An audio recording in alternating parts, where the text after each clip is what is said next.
एक इसमें एक टॉपिक आता है जिसे हम लोग कहते हैं अस्थाई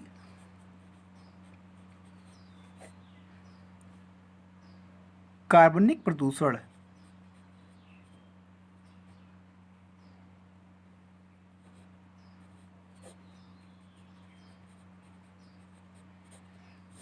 अस्थाई कार्बनिक प्रदूषण होता है जिसे हम लोग पीओपी भी कहते हैं, यानी प्रेसिस्टेंट ऑर्गेनिक पोल्यूटेंट्स, जिसे हम लोग कहते हैं।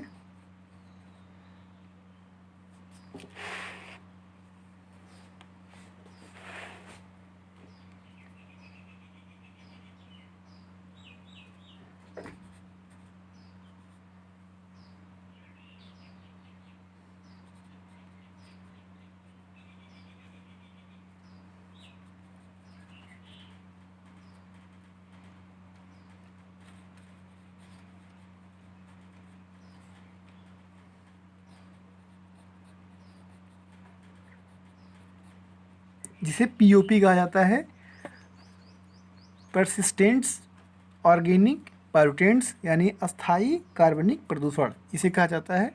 अस्थाई कार्बनिक प्रदूषण ये हो गया हमारा परसिस्टेंट ऑर्गेनिक पोल्यूटेंट्स। ये होता क्या है? ऐसे अजैविक यानी अजैव विघटनशील रासायनिक पदार्थ होते हैं जो खाद्य श्रृंखलाओं के माध्यम से मानवों में संचित हो जाते हैं। एक बार फिर से ध्यान दें, ऐसे अजैव विघटनशील रासायनिक पदार्थ जो खाद्य श्रृंखलाओं के माध्यम से मानवों में संचित हो जाते हैं तथा स्वास्थ्य समस्याएं पैदा करते हैं, इन्हें हम लोग पीओपी कहते हैं, परसिस्टेंस ऑर्गेनिक पोल्यूटेंट्स। इनके अंदर अगर हम कहें कि कौन कौन से ऐसे पीओपीज हो सकते हैं, तो उसमें जो रासायनिक उत्पाद होते हैं उनमें आता है क्लोरिनित, कृषि पीड़कनाशी, आल्ड्रीन, डीडीटी, डीडीटी, डिलेड्रीन,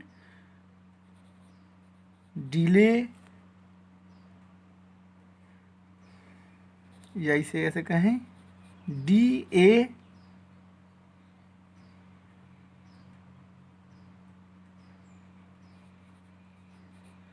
डिएल्ड्रीन,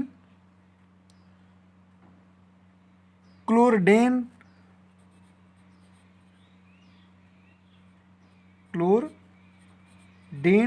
इस प्रकार की ये जो हमारे हैं ये हैं प्रेसिस्टेंट ऑर्गेनिक पोल्यूटेंट्स, यानी जिसे कहा जाता है कि अस्थायी कार्बनिक प्रदूषण, दिस इज कॉल्ड पीओपी। ये डीडीटी हो सकता है, क्लोरिनेट हो सकता है, क्लोरिडेन हो सकता है, डिएल्ड्रीन हो सकता है। ये हमारे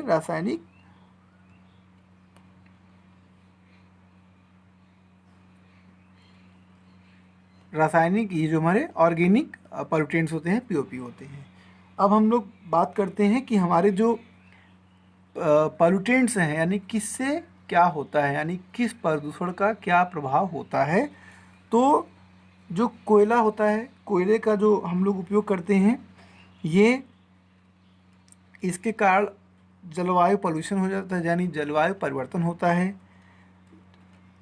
संक्षेप में समझे, जलवायु परिवर्तन क्या होता है? जलवायु परिवर्तन यानी जब आपके वातावरण में, यानी आपके जलवायु में, हर एक क्षेत्र का अपना अलग अलग जलवायु होता है, उस जलवायु में रहने के लिए जो भी जीव जंतु रह रहे हैं उसके अनुकूल होते हैं। और उस जलवायु में अगर कोई भी भौतिक, रासायनिक या प्राकृतिक तरीके से कोई परिवर्तन हो रहा है, तो इस प्रकार के परिवर्तन को हम लोग जलवायु परिवर्तन कहते हैं। ये ग्लेशियर के पिघलने से भी हो सकता है, क्योंकि तापमान अगर बढ़ेगा ग्लोबल वार्मिंग होगी, जो भूमंडलीय उष्मायन है, यानी जिसे कह सकते हैं कि जो तापमान है, भूमंडलीय जो तापमान है वो उसमें अगर वृद्धि होगी तो ग्लेशियर्स पिघलेंगे, तो तो इस प्रकार से समुद्र में पानी की वृद्धि हो जाएगी, जो स्रोत हैं वाटर के वो कम हो जाएंगे। तो इस प्रकार से हम लोग कह सकते हैं कि जो भी हमारे आसपास जलवायु में जो जहाँ का भी जलवायु हो, अगर उसमें कोई भी परिवर्तन हो रहा है जिसके कारण जो भी वहाँ के रहने वाले जीव जंतु हैं उनके ऊपर कोई दुष्प्रभाव पड़ रहा हो, यानी उनके व्यवहार में परिवर्तन हो रहा हो, उनके जीवन के लिए कोई संकट उत्पन्न हो रहा हो, तो this is called climate change, यानी जलवायु परिवर्तन। अब हम लोग बात करते हैं कि जो कोयला था, कोयले से हमारा जलवायु परिवर्तन होता है। जो तेल उत्पादन होता है उससे भी जलवायु परिवर्तन होता है। जो प्राकृतिक गैस का उत्पादन होता है उससे भी जलवायु परिवर्तन होता है। जो हमारे उर्वरक होते हैं जिसे हम लोग कृषि कार्य में या खेतों में जो खाद के तौर पे फेंकते हैं, उससे जो मिट्टी पोल्यूशन यानी जो सॉइल पोल्यूशन तो होता ही है, जल प्रदूषण भी होता है। फिर एक जो CFC होती है, क्लोरोफ्लोरोकार्बन जिसे कहा जाता है, इससे ओजोन परत को नुकसान पहुंचता है, उसमें छींटता आती है। जो नाभिकीय आयुध हैं, यानी जो कह सकते हैं कि जिसे कहते हैं न्यूक्लियर बम कह सकते हैं, जो हमारे परमाणु बम जैसे आजकल लोग तमाम अपने अपने घरों में रखे हुए हैं और धमकी देते रहते हैं कि जैसे पाकिस्तान के एक मंत्री कह रहे थे कि हमारे यहाँ पाव भर 100 ग्राम 200 ग्राम के परमाणु बम रखे हैं। तो काफ़ी हास्यप्रद था कि परमाणु बम 100 ग्राम पाव भर के अपने रखे हैं। तो कोई बात नहीं, आप अपने घर में रखे रहिए और आवश्यकता पड़ने अपने घर में ही फोड़ दीजिए, चलेगा, हमारे लिए अच्छा ही खबर है, लेकिन मानवीय सुरक्षा के लिए ख़तरनाक है। तो जो हमारे ये एटॉमिक बम्स होते हैं, ये जो हमारा वैश्विक सुरक्षा है, क्योंकि सबके पास हथियार है, अगर युद्ध होगा या झगड़ा होगा या ऐसी कोई हालात उत्पन्न होते हैं तो सभी उसका इस्तेमाल करेंगे। तो जो मानव है वो असुरक्षित है, खुद के लिए अपना एक साजो सामान रखा हुआ है। तो तीसरा जो मानवीय जनसंख्या होती है, यानी जो पॉल्यूशन, जो हमारा पॉपुलेशन है, अगर इसमें वृद्धि हो रही है तो जो भूमि होती है वो निश्चित है, खेती करने की भूमि निश्चित है, रहने की भूमि निश्चित है। तो उससे जो हमारा भूमि उपयोग है वो परिवर्तित हो जाएगा। जो रिसोर्सेज हैं, चाहे वो पानी है, मिट्टी है, सॉयल है, यानी जो भी हमारे संसाधन, हमारे प्राकृतिक संसाधन है, उनके ऊपर दबाव बढ़ेगा। और दबाव जब बढ़ेगा तो उनके ऊपर एक विपरीत प्रभाव पड़ेगा। तो इस प्रकार से हम कह सकते हैं कि ये हमारे कुछ खास प्रकार के प्रभाव थे। अब हम लोग समझते हैं कि हमारे जो भीतर, यानी भवन के भीतर और बाहर जो प्रदूषण पैदा करने वाले स्रोत होते हैं, उनमें कौन कौन से हैं, इसको हम लोग समझते हैं। हम लोग कह सकते हैं कि हमारा जो एक पार्टिकल बोर्ड होता है, या जो फोम होता है, तापरोधी होता है, सजावटी साजो सामान होते हैं, सीलिंग टाइल्स होते हैं, या तंबाकू का धुआं होता है, ये सब जो है हमारे एक पॉल्यूशन के स्रोत हैं।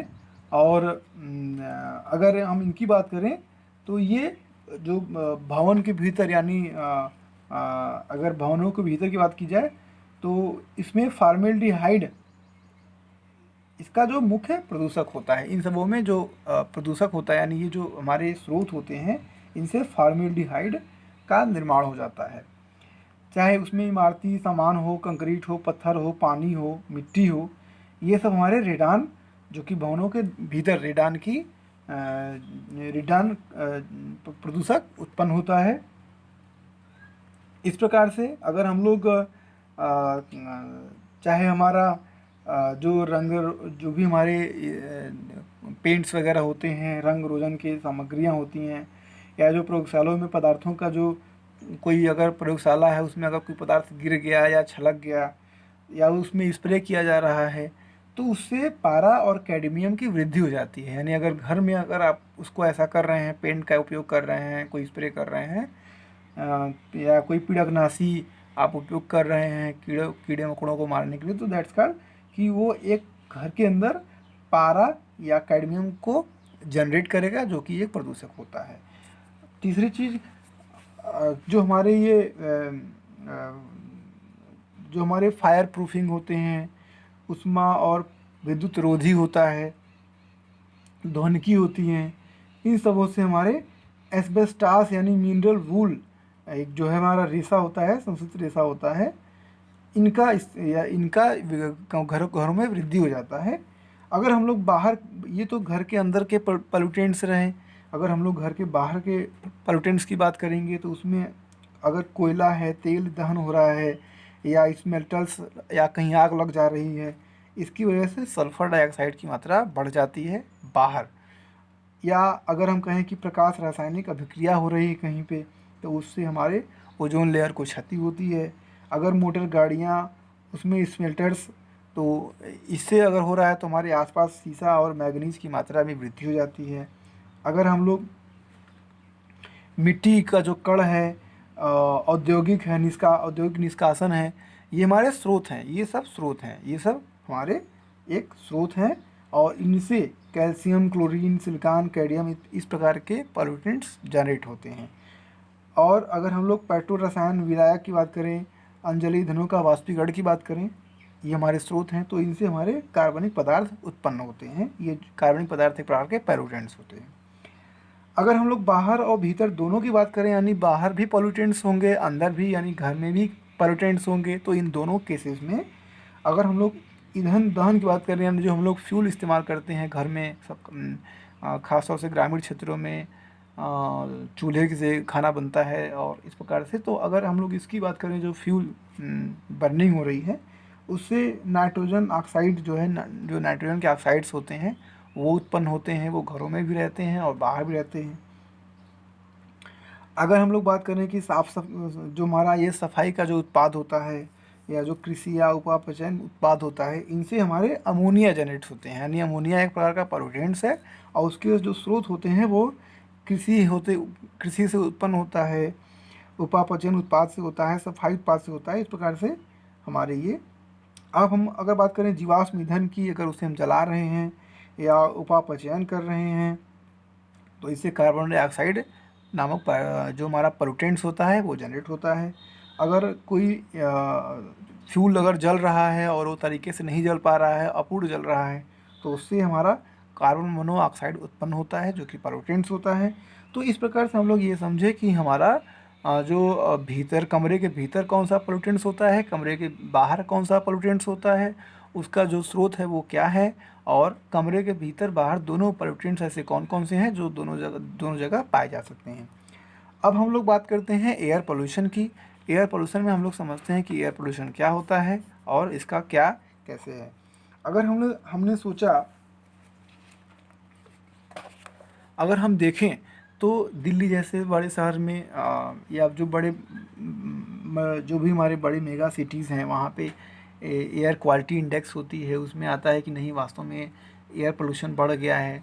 एयर पोल्यूशन की वजह से अक्सर आता रहता है कि उसको कई लेवल में रखा जाता है कि जो PM10 है या PM2.5 है, उसका लेवल क्या है, और उसका लेवल यदि ज़्यादा हो रहा है तो उससे स्वास्थ्य पर क्या दुष्प्रभाव पड़ रहे हैं। सांस लेने में तकलीफ़ होती है, तो वहाँ लोगों को सांस संबंधित बीमारियाँ हो जाती हैं, फेफड़े से संबंधित बीमारियाँ हो जाती हैं। तो इस प्रकार से हमारा ये जो हमारा एयर पोल्यूशन है उसका दुष्प्रभाव पड़ता है, और ख़ास तौर से उस शहरों में ज़्यादा होता है जहाँ पे ट्रांसपोर्टेशन बहुत ज़्यादा है, बहुत लाइफ बिजी है, और तमाम निर्माण कार्य चल रहे हैं आसपास के क्षेत्रों में।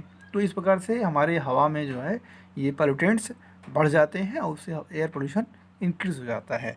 अब हम लोग समझते हैं एक एक करके कि क्या है, कैसे है एयर पोल्यूशन।